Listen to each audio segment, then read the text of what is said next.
ijoollee harka dhaabbisu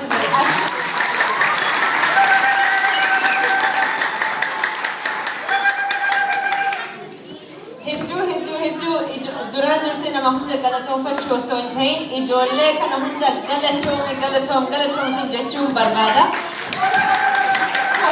Do you want to sit down? Does everyone take a seat? Take a seat for a minute. Just take a seat. Sit down, everyone. Let's see who can sit with their legs crossed and their knees on their laps. Who's sitting the best? I've got some stickers out the back. Let me see. Wow.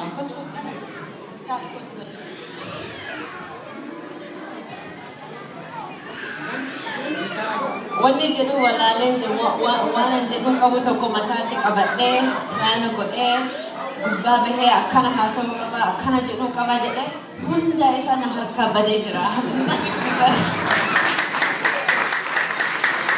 Akkasumas fedhii kiyya jalqabumarraa waa tokko jedhee dhabnee jirraan hin qabu uummata akkallee harkaan qabu.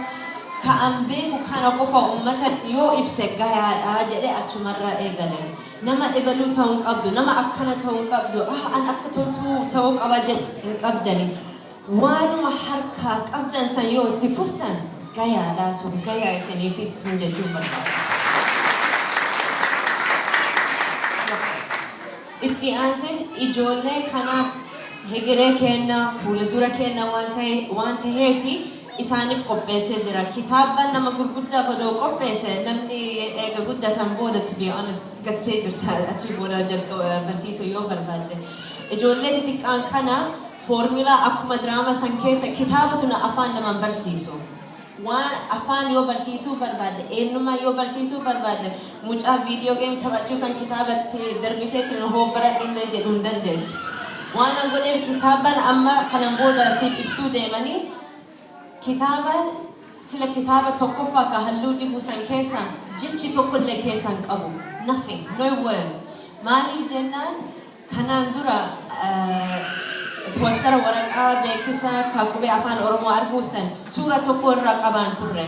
Namitti jaartii namitti wayi dhuftee toltuu nuun jette amma yaada nama hundarra waan barbaadeef maal naan jette toltuu ati nu gowwoomsuuf deemaa jirta malee nu guddisuuf deemaa jirtu naan jette. Maaliif jedhee gaafadhe namni mootti ka'an warra dhiira ka'anii aaranii dalagaa jirtii dhiisii haa hojjettuu jedhan. Isaan immoo okay lakki jedheen mee yaada isii dhageeffadheetii achii booda we'll see what will happen jedhee gaafadhe namitti. Isin immoo maal naan jette intala tiyya ijoollee kiyya yeroo maraa afaan Oromoo haasa'e afaan Oromoo dubbadhu jedhan. Amma kitaaba kana qabadhee biteetiin yoo gale hoo bakka yoo jedhe nu barsiisi yoo naan jedhani afaan qubee waan akkatti fakkaatu waan hin beekneef wanti deebisuu hin qabu kanaaf bakka gowwaatti na kaa'aa jirta malee bakka nama beekumsa qabuutii miti. Kanaaf jecha dhugumaa yoo nu guddisuu barbaade suuraa itti eda'ee suura sana amma fakkeenya qubee ka jedhu aduu san an aduu waan akka jedhu hin beeku garuu hin tantitiyya dogoggortee oduu yoo naan jette Suuraa san argeetiin lakkiin talatee sun oduu miti malee aduudha jedhee sirreessuu hin danda'a kan jette. Achirra ka'ee suuraa gara 2000 qabbaase. Amma akkuma isin argaa jirtu kitaaba tokkoffaa conversation yookiin akka ijoollee keessan dubbachuu barsiisuu dandeetu waa adda addaa akkatti haasa'uun akka wal haasofsiiftan barbaada. Namni ammoo akkuma barumsaatti qubeellee barachuu qaban kana barachuu qaban yoo jedhan wanni biraallee bifa addaatiin gosa hedduutiin isiniif gadhiisee jira. Fedhiin kiyya ammaan booda amma taraan gara keessaniiti. An dura gargaarsa isinirraa gaafadhe. Isinillee gargaarsa naa kennitan. Anillee waadaa kiyya guutuu fi deebi'ee kanas ergee jira. Ammallee isinirraa yaadaaf ilaalcha keessanin barbaada. Maaliif sadarkaa jechuun gulantaa lammaffaa kan kartoonaaf ashaangulitiif waan gadhiisuu barbaadeef kanumarra barumsa an argachuu barbaada. Ka'ee waan hunda hojjechuu hin danda'u. Hojjechuullee hin barbaadu. Kanarra baradheetiin suutu jedhee namni lammaffaa itti fufuu fi kanaaf galata guddaa qabdan isiniif galata guddaan qaba.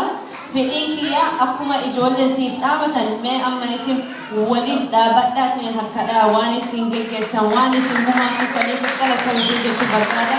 Nagaa akka dandiyyaa. Well done.